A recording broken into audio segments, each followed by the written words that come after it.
Alright, you guys. My name is Richard Cooper, and this is my girlfriend Joanna, and this is the Church of Business and Finance podcast, where we're going to be talking about all the things that money can buy. Because while it's often said that money can't buy everything, 5 days a week, 6 days a week, 7 days a week, really all the time, money is making a big difference in our lives. And a lot of times we try to put off the things that perhaps really could be dealt with easily with money and try to just hope that somebody else is going to take care of those things. Whether that's some deity, or it's hoping that perhaps a politician's going to take care of it, or just somebody else. But I want to show you how you can take all the power that you have and convert it into something that can be used to do a whole lot of other stuff. And that's money. An amazing tool.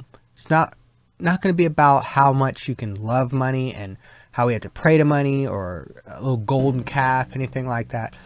Rather, it's to think about how you can bring out the best in you and use money as a tool to go after the things you want to get. Now, my girlfriend and I have both come from different places in our lives, dealing with money in different ways. I myself, I've run a business or run multiple businesses throughout my life. And we're going to be talking about how investing, how financing, how credit, how the stock market and bank accounts and saving, all these things. We're going to talk about all of these different little bits and pieces that all relate to money. And we're going to see how it can be a way that you can really get the things that you want in your life and get them under wraps. Now, a long time ago when I was younger, I thought of money as something that my parents had. It was something that somebody else had, and they could use it to be able to give me something that I wanted. And as I got older, when I turned 7, I started working for myself. Or rather, I was actually working and making money for myself, working for other people. And I was making that money, and I was getting to buy some of the things that I wanted to be able to get.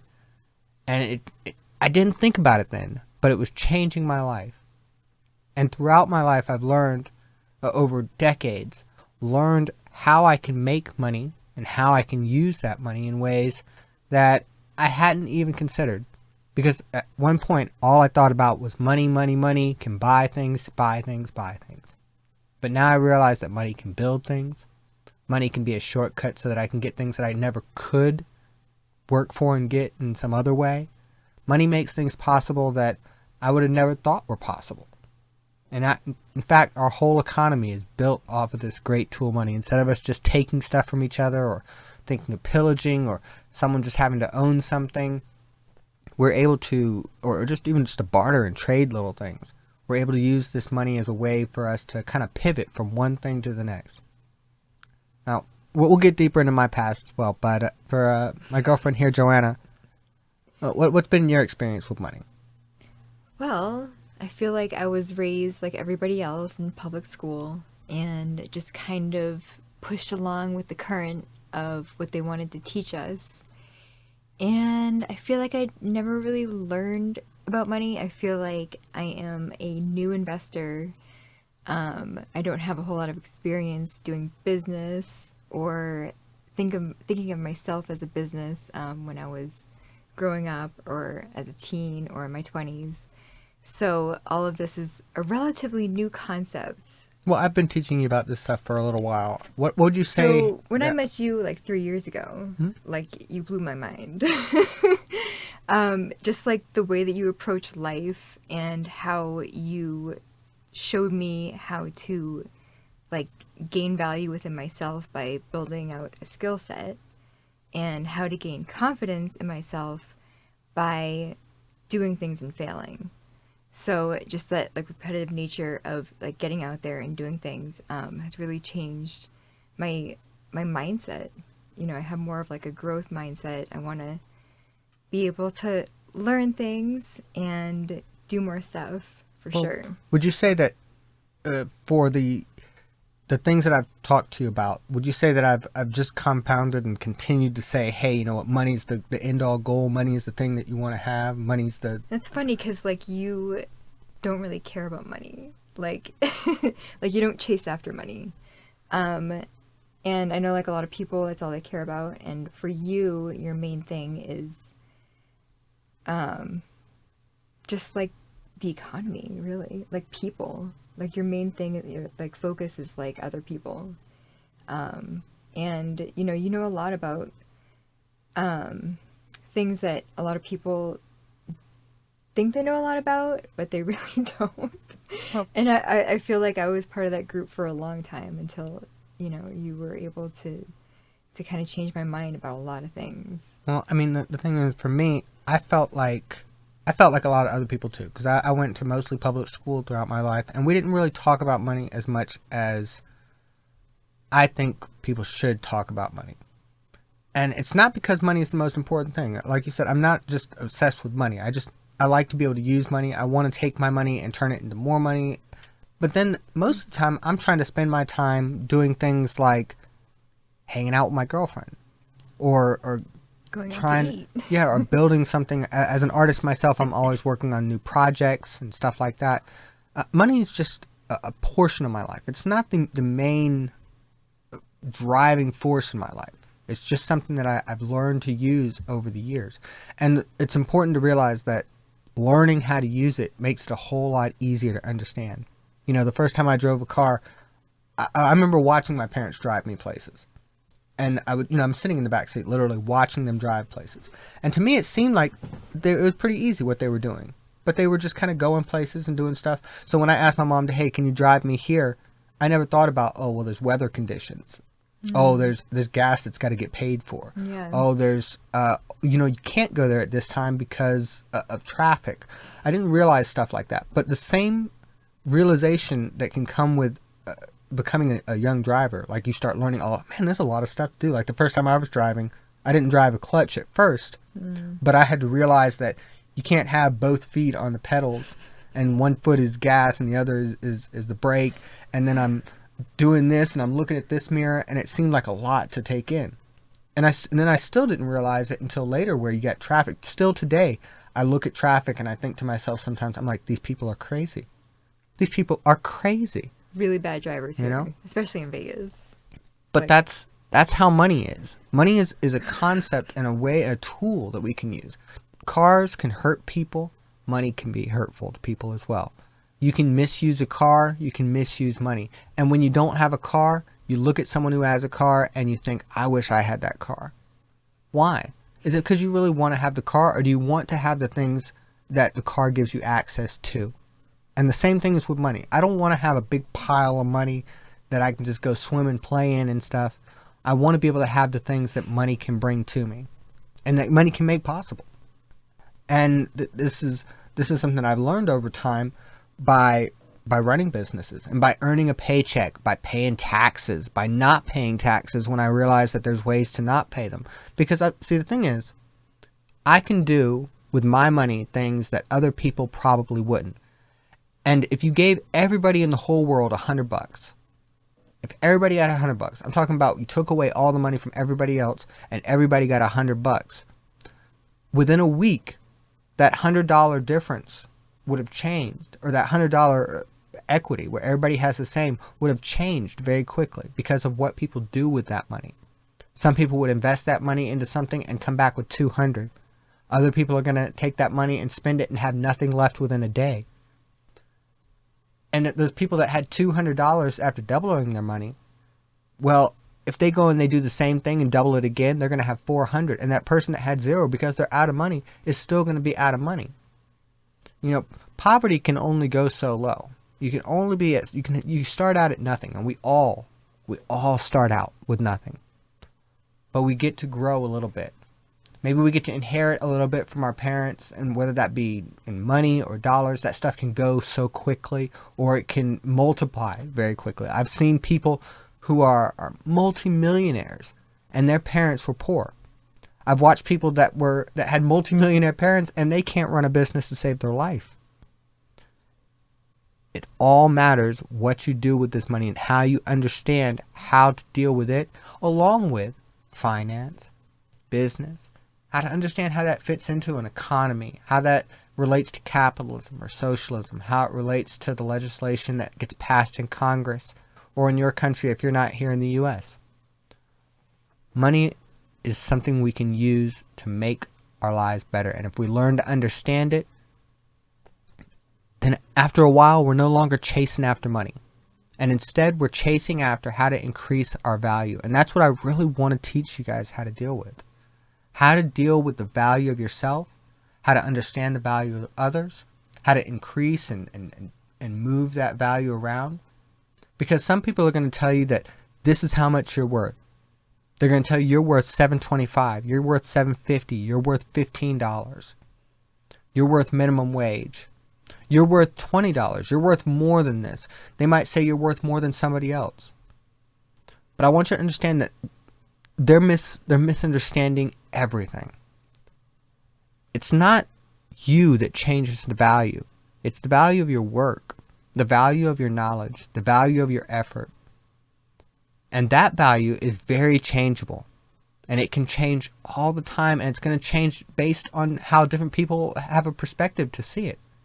You know, if you look at a video game or a movie, you might look at it and say, you know what? That's 5 stars. That's great. That's the best ever. That's the value you have assigned for it. You're like, I would pay to see that movie again. I would pay twice as much. I would pay whatever to go see this movie. And then I'm going to buy some more stuff for it. Maybe some merchandise or something. That's your perspective, because somebody else is going to look at it and say, this is terrible. I want my money back. Or I would never spend my money on it in the first place. And that's what I want you to understand, is that value is subjective, and that value can change. And even in your own life, when you look at things, sometimes you think this is worth something, and then later on you think it's not worth the same. Your perspective of value changes all the time. Sometimes just on a whim. You know, sometimes you like somebody, sometimes you don't. Sometimes you really like somebody. These things can change. In the same way that these things can change, your hourly wage can change. What kind of life you're living, are you working and spending all your time?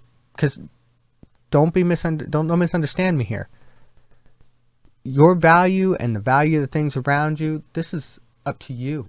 And you have to be able to make a deal with other people to figure out how you're going to either get those things or not get those things out of your life. You know, you got to learn how to cut things when they're not being helpful to you, when they're being a liability to you. Perhaps it's okay. Maybe it's not. Maybe it is. Maybe it's profitable. Maybe it's an investment. Because every day of your life, every minute you have is an investment opportunity for you. It's an investment opportunity for you to take or not. And you have to decide, is it worth it? Is it worth it for you? Is it worth it for the values, the things that you want to have? Not just the money, but what you want to have.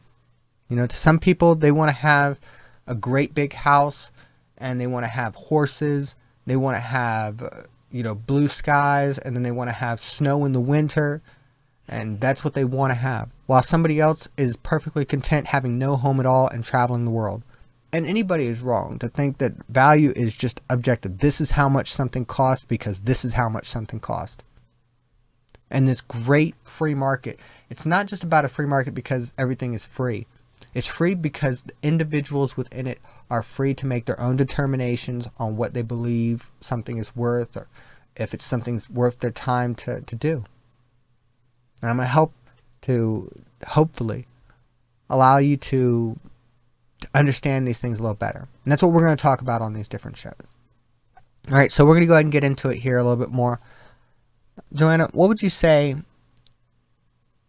is the biggest misconception you've seen people have about money, or rather of yourself, that you've changed now? About money? Yeah. Well, I feel like I was living to please others. Like, I was raised to make myself desirable to an employer. I was raised to learn how to make a resume. I was raised to do stuff so that it looks good on your resume so that someone could hire you because of that.